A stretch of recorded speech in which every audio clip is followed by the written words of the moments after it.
Hi, good day, you beautiful people, and welcome back to Life with Casey. Today's segment will be having scientific advice taking place on the topic of love and relationship. So, what is love? Love is not just a feeling or an emotion, rather, it's something that needs commitment, it needs time, it needs trust from the both parties, right? So, what is realistic love? Realistic love can be seen in 1 Corinthians 13, where love is patient, it's kind, it's humble all of the time. It's not easily angered and it endures the test. You heard that last statement? It endures the test. So let's get to the scientific part of what love and relationship is all about. So when we look at Robert Sternberg, he gave this theory on what love is, right? And it spoke about passion, commitment, and intimacy. Now, what are these things?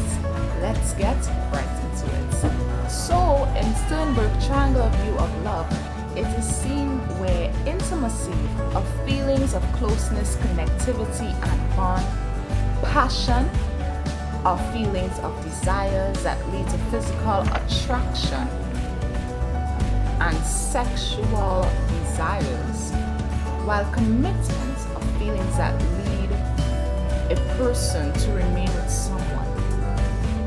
Right? They tend to move forward with each other and share goals with each other. Now, one must come to a place of understanding the difference between love and lust.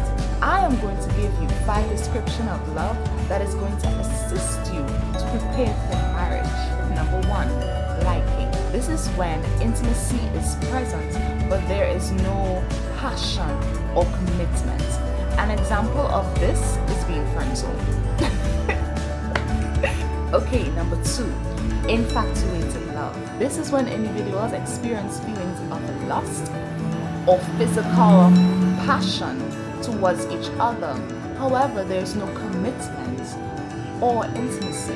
An example of this is friends with benefits. Then, thirdly, there's romantic love.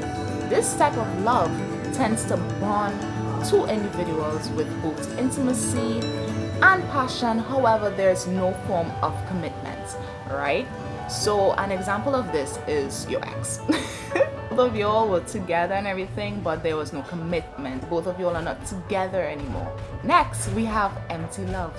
This is where intimacy and passion is no longer existent. However, commitment is there. An example of this is where a husband and wife stay with each other due to the fact that children are involved. However, there's no feelings, no attraction taking place between both of them. They really don't want to be with each other, but they're just there because of their children, and that's just how life is in their head. They're just going to settle for something like that. However, lastly, we have consummate love.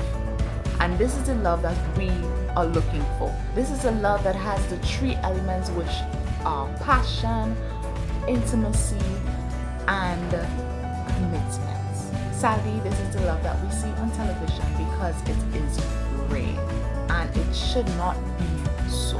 My advice for you is that couples out here needs to learn to prepare for marriage and not just the wedding. Now, if one is a follower of Christ, they must learn to be committed to what is in the Word of God, which is basically do not be unevenly yoked, as well as not having sex before marriage.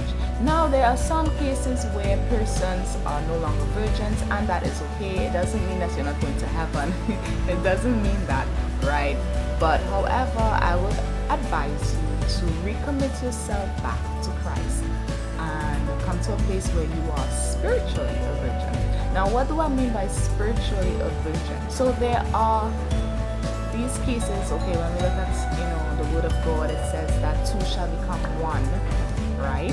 And when 2 become 1, it tells me that you are still spiritually connected to the partner that you had before, on this because this can interrupt your relationship or your future marriage.